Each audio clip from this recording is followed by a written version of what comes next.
Man, Saul Canelo Alvarez against Gennady Golovkin. The trilogy this Saturday going down in Las Vegas. You guys see the stare down there. Canelo seems a little more angry in this one than the two previous ones. Gennady, I don't know. I don't know how to read Gennady. Not sure what's going through his mind state, but I think we all kind of agree this is probably Gennady's last rodeo here. Last big paycheck, of course, unless he's somehow able to win and maybe, I don't know, face Bivol. Would that be crazy? But yeah, let's just go into some of the odds that I saw earlier today. The latest odds I saw: Canelo Alvarez minus 450, Gennady Golovkin plus 350. Of course, if you guys remember the first fight, Gennady was the favorite. And favorite in that draw. This time around, things have changed. Gennady Golovkin now 40 years old. Canelo 32 years old. There's this for the undisputed super middleweight title. They're fighting at 168 now, as opposed to the two previous fights that were at 160. And yeah, once again, fighting in Vegas. This time around, the Zone pay-per-view. I believe the last one on the Zone? I think it was HO. Okay. I think the last two. Yeah, you might be right. But this time, hey, we still got to pay for it. The Zone pay-per-view. The price tag on that is what, $75? I haven't even looked at it. Yeah, about that, yeah. Yeah. But yeah, interesting fight. Canelo 57, 2-2, 39 KOs. His last 5 fights: Dimitri Bivol, Caleb Plant, Billy Joe Saunders, Avni Yildirim, and Callum Smith. All right, he fought all those last 5 guys in the span of 2 years. Now, if you look at Gennady Golovkin, 42, 1-1, 37 KOs. Of course, that draw and that loss came to the hands of Canelo Alvarez. His last 5 opponents were Ryota Murata, Kamil Sresemeta.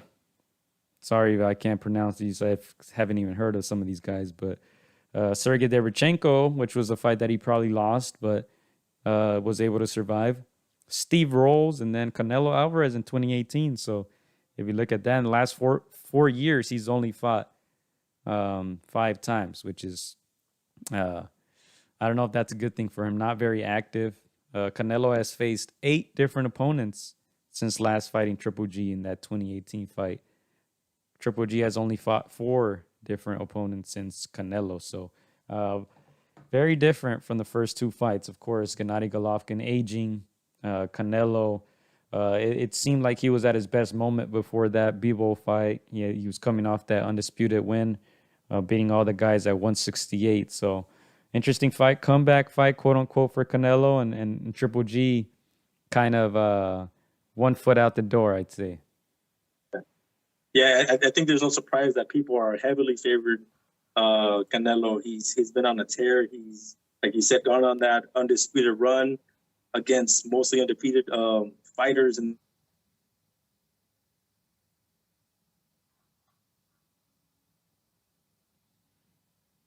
did Chris's internet give out? You there, Chris? Oh, there you are. So I'm going to ask you, Gio, what percentage of a chance do you give Triple G? I know we talked about it in the past. What percentage of a chance do you give the aging Triple G? I'm gonna say like 15%. You still gotta respect him. You never know in boxing.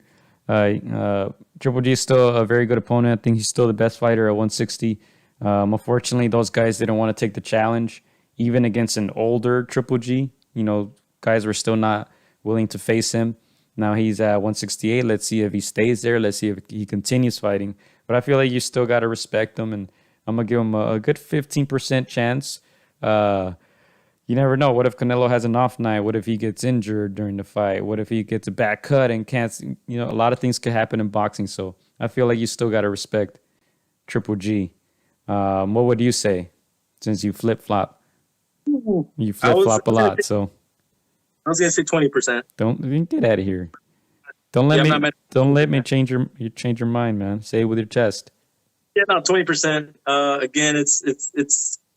I just see Canelo. Just again, even with the loss to Bivol, He's in his prime. He's 32 years of age. You know, this is his division, 168. This is where they're fighting. This is where he's most comfortable. I think especially with that second fight, he knows he can hurt Triple G. Triple G has a great poker face, but I know he knows that this is the time where he knocks him out.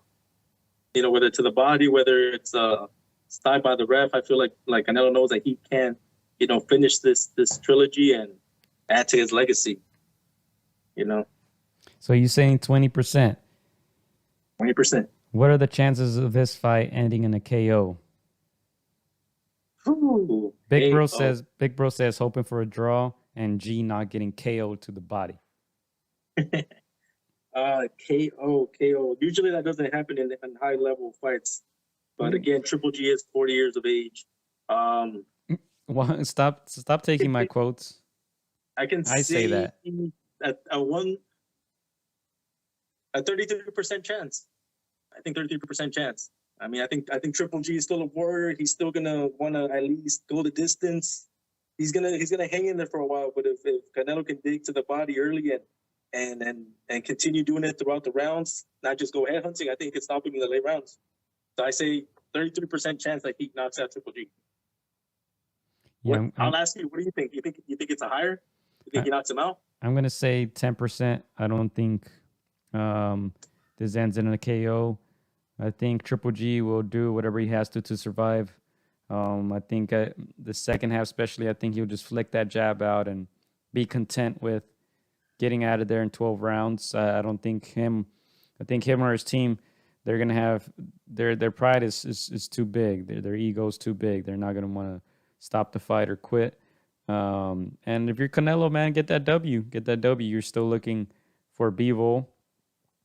So all you got to do is win, really. You already beat him last time. So, yeah, I don't think a KO happens, even though that would be something big, you know, on paper for whoever is able to do that. Because we're talking about two of the greatest middleweights in history.